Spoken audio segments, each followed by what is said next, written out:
kerasukan apa yang sang raja ini justru mengambil dari Thalia pulang begitu saja dan tidak merasa bersalah. Hai, assalamualaikum warahmatullahi wabarakatuh. Apa kabar kalian semuanya? Semoga sehat dan bahagia selalu ya. Nah, di video kali ini aku akan membahas mengenai salah satu kisah Disney. Kira-kira apa nih yang pertama kalian pikirin ketika mendengar kata Disney? Putri dan pangeran, kerajaan, dongeng, Cinderella, apa lagi kira-kira? Kisah romantis atau kisah yang berakhir selalu bahagia selamanya? Kayak agak lebay ya saya. Tapi tunggu dulu, karena di video kali ini bukan cerita Disney yang selalu bahagia, melainkan sisi kelam dari dongeng film klasik Disney yang memiliki alur cerita yang dipoles dengan sedemikian rupa, bahkan mungkin terlalu jauh dari dongeng aslinya, sehingga setelah kalian tahu kisah asli dari dongeng Disney ini, mungkin sudut pandang kalian tentang Disney akan berubah 90 derajat. Contohnya dongeng Sleeping Beauty yang akan aku bawakan di video kali ini nih guys, yang begitu aku baca ceritanya aja udah mulai emosi dan campur aduk lah pokoknya.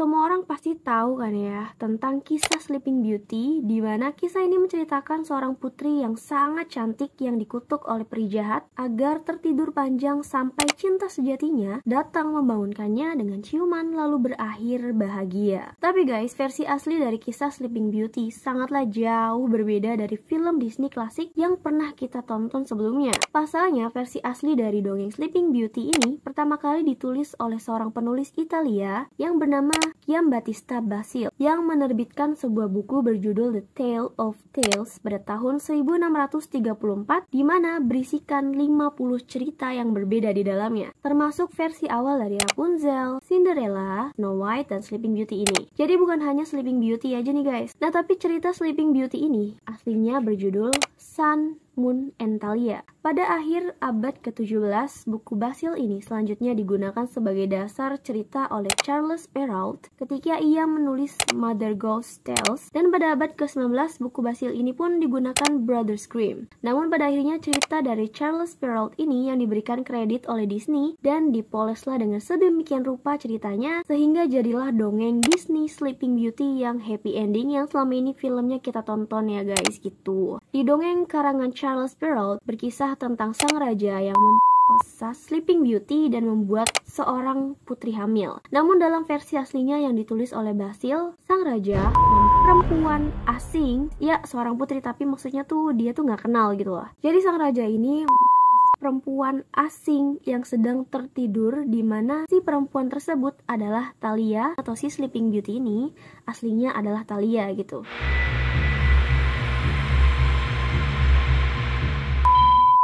Jadi guys, pada zaman dahulu lahirlah seorang putri bangsawan yang bernama Thalia. Seperti kisah-kisah bangsawan kerajaan, ketika ada yang melahirkan, ya dijenguklah, diramal, diberi doa. Banyak petinggi yang menjenguk dan mendoakan, sama seperti kisah Sleeping Beauty ya. Orang-orang bijak dan astrolog yang datang melalui ramalan bintang, mereka meramalkan bahwa hidup Thalia ini akan terancam oleh serpihan Rami. Nah, untuk melindungi putrinya, sang ayah memerintahkan agar tidak ada Rami yang dibawa ke rumahnya. Bertahun-tahun kemudian, Thalia yang telah beranjak menjadi wanita yang sangat cantik ini melihat seorang wanita tua memutar Rami pada sebuah penggulung. Karena penasaran, Thalia ini pun memperhatikan si nenek tua ini. Lagi ngapain ya si nenek tua itu? Gitu mungkin ya, kepo, penasaran si Thalia ini.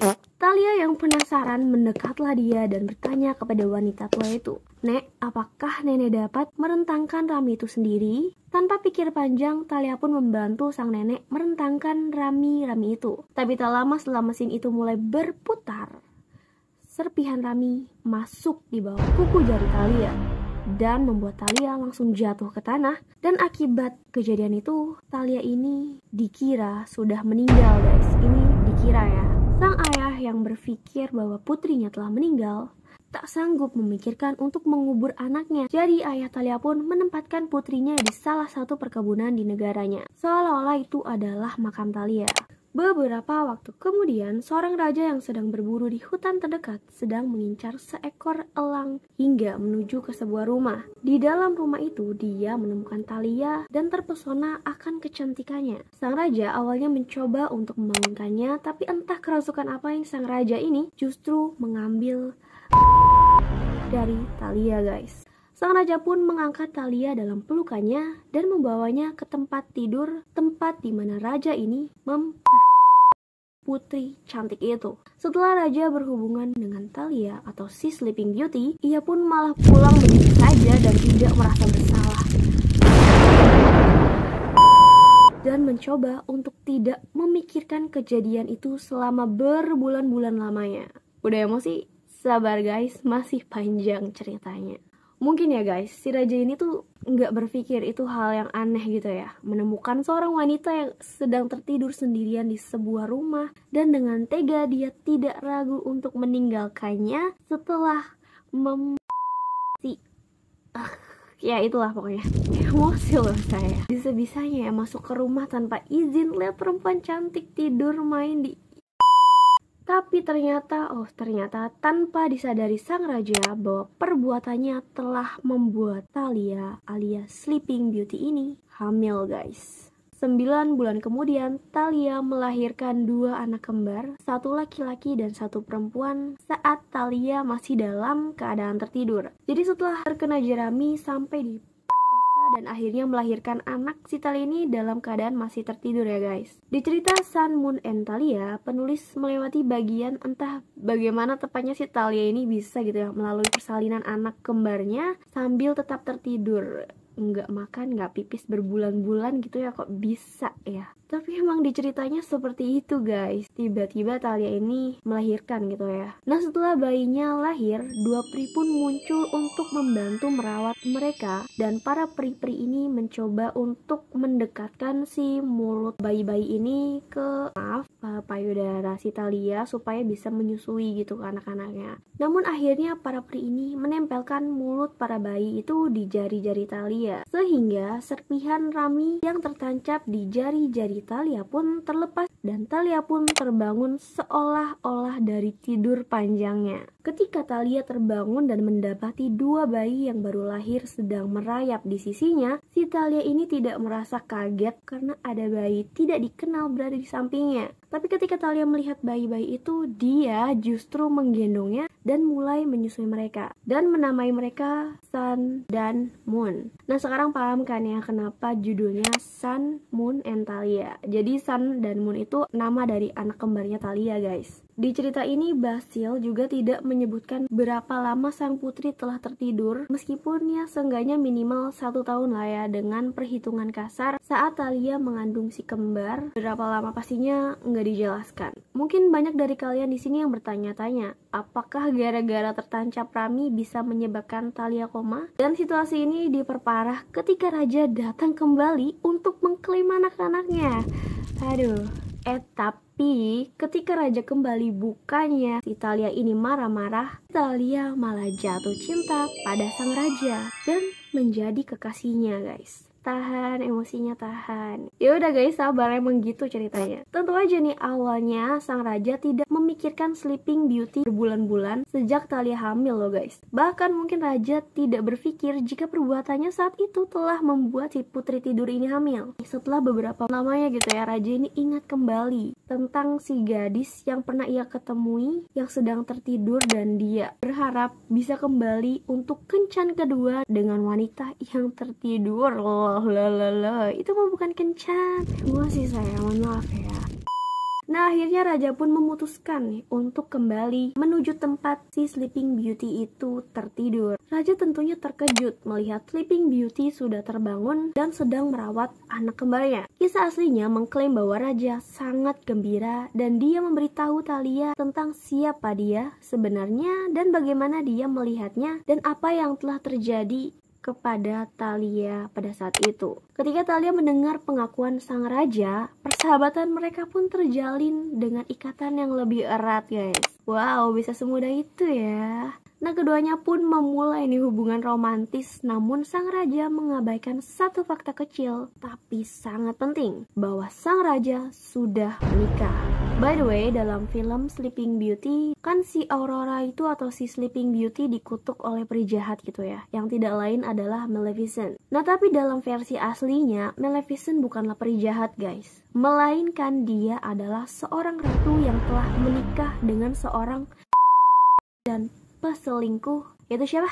Iya betul, sang raja. Nah, dalam Sleeping Beauty Disney, Maleficent adalah mistress of all evil atau nyonya dalam segala kejahatan, yang mana itu diproklamirkannya sendiri guys oleh Maleficent. Dia pula orang yang telah mengutuk bayi Aurora pada saat bayi gitu ya, dengan ancaman mesin pintal. Jadi sebenarnya dialah yang menciptakan mesin pintal itu guys, yang akhirnya membuat Sleeping Beauty tertidur. Dimana karena kutukan Maleficent, orang tua Aurora pun mengirimnya pergi untuk dibesarkan bersama para peri di hutan. Dan Maleficent berubah menjadi naga untuk melawan Pangeran Philip ketika dia mencoba menyelamatkan hidup Aurora gitu ya pas di film Disney-nya. Tetapi penjahat di Sun, Moon, and Thalia versi Giambattista Basile adalah seorang istri raja. Maleficent atau sang ratu mungkin tidak bersalah dalam versi asli Sleeping Beauty ini. Tetapi begitu dia tahu bahwa suaminya berselingkuh, dia pun kemudian menjadi ganas guys. Dia mengancam seorang ajudan raja untuk mencari tahu rahasia selingkuhan raja dan mengancamnya, jika kamu menyembunyikan kebenaran dariku, kamu tidak akan pernah ditemukan lagi hidup atau mati. Karena hal itu, dia pun menceritakan rahasianya dan sang ratu menipu Sleeping Beauty untuk mengirim anak-anaknya kepada ratu atau Maleficent ini. Sang ratu memerintahkan juru masaknya untuk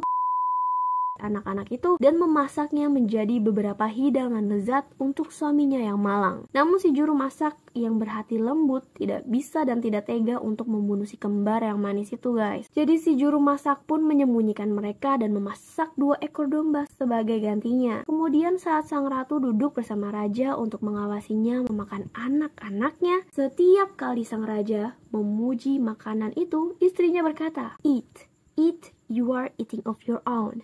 Makanlah, makanlah, kamu memakan milikmu sendiri. Nah, sang ratu yang dipenuhi amarah tidak puas hanya dengan memberi makan anak-anak kepada suaminya yang berselingkuh. Jadi ia menculik Sleeping Beauty. Sang ratu memanggil Sleeping Beauty dengan dalih. Ia berkata pada Sleeping Beauty, "Kamu itu barang bagus. Kamu rumput liar yang sakit yang sedang menikmati suamiku." Oh my god. Gimana ya guys? Kayak kejam banget, tapi karena dia tuh seorang istri gitu loh, yang ngerti lah ya rasanya, tapi tuh kayak kejam banget gak sih? Ya, sang ratu kemudian menyebut Sleeping Beauty dengan gumpalan kotoran, wanita liar yang membuat kepalaku pusing. Sang ratu yang masih dirundung amarah berencana untuk melemparkan Thalia ke dalam api unggun. Tetapi Thalia mencoba untuk membela diri dengan mengatakan itu bukan kesalahannya, karena sang raja, suaminya, telah merenggut keperawanannya ketika dia sedang tertidur. Tapi bukannya meredakan situasi, pada titik ini sang ratu malah makin bertambah marah. Nah, Thalia yang melihat kobaran api mengetahui apa yang akan terjadi kepadanya. Jadi dia nih membuat rencana gitu ya untuk mengulur waktu. Dia pun bertanya kepada sang ratu, "Ratu, apakah aku bisa melepaskan pakaianku sebelum aku dilemparkan ke dalam api? Karena pakaianku ditutupi emas dan mutiara." Sang ratu pun berkata, "Kamu bisa melepas pakaianmu. Aku setuju."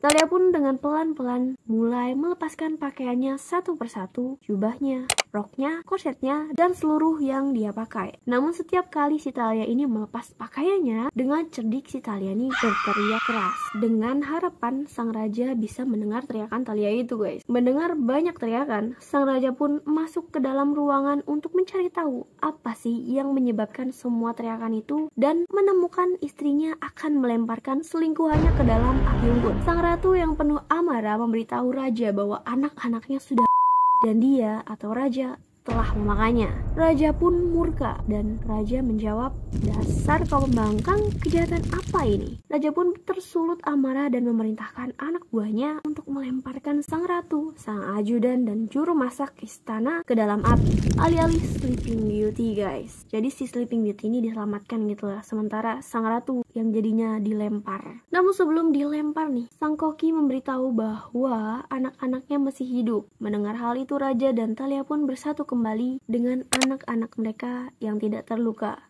Raja pun akhirnya menikahi Thalia, merupakan istri pertamanya yang sudah mati, dan keluarganya hidup bahagia selamanya. Iya guys, kalian tidak salah dengar, ratunya dan itu ending dari cerita Sun, Moon, and Thalia. Speechless gak loh? Aduh, alurnya nih bikin emosi, terus bingung, terus emosi, terus bingung lagi, terus gila banget ya ceritanya. Kenapa coba ratunya harus dibunuh? Itu kan salah kamu, Raja. Ya Allah, gak sampai di situ guys. Dalam cerita ini, cerita yang didasari dengan dan perselingkuhan dan penyerangan ini, salah satu kalimat yang paling mengganggu muncul di bagian paling akhir ceritanya, ketika Guillaume Battista Basile memasukkan sebuah pepatah yang berfungsi sebagai moral dari cerita tersebut, yaitu mereka yang diuntungkan oleh keberuntungan menemukan keberuntungan bahkan dalam tidurnya. Itu benar ya moral dari cerita ini guys, menurut Basile, bahwa keberuntungan bisa ditemukan bahkan ketika kita tidur. Nggak heran sih ya kalau Disney harus benar-benar nih mengubah ceritanya. Ya bahagia sih ya buat, nggak tahu sih bahagia nggak ya kalau jadi Thalia. Kalau aku sih kayaknya bakal murka deh ya, kayak kurang ajar nggak sih cowoknya. Jadi guys, adegan dalam film Disney emang sangat beda ya mengingat kisah aslinya yang begini. Yang mana sesungguhnya penjahat yang sebenarnya dalam cerita ini bukanlah sang ratu atau si Maleficent, tapi melainkan sang raja yang menghamili dan meninggalkan seorang putri yang sedang tertidur, yaitu benar adalah raja. Penjahat sebenarnya. Aduh, udahlah ya daripada emosi. Ini kita udah di akhir video. Makasih ya udah setia nonton sampai akhir. Terima kasih atas waktu kalian yang udah nonton ya. Panjang banget ini durasinya. Like kalau kalian suka, dislike aja kalau enggak. Kalau kalian punya ide dan saran untuk next video bisa tulis aja di kolom komentar. Thank you guys. See you next video. Bye. Wassalamualaikum warahmatullahi wabarakatuh. Semoga bermanfaat. Ambil yang baiknya, buang yang buruknya ya. Bye bye.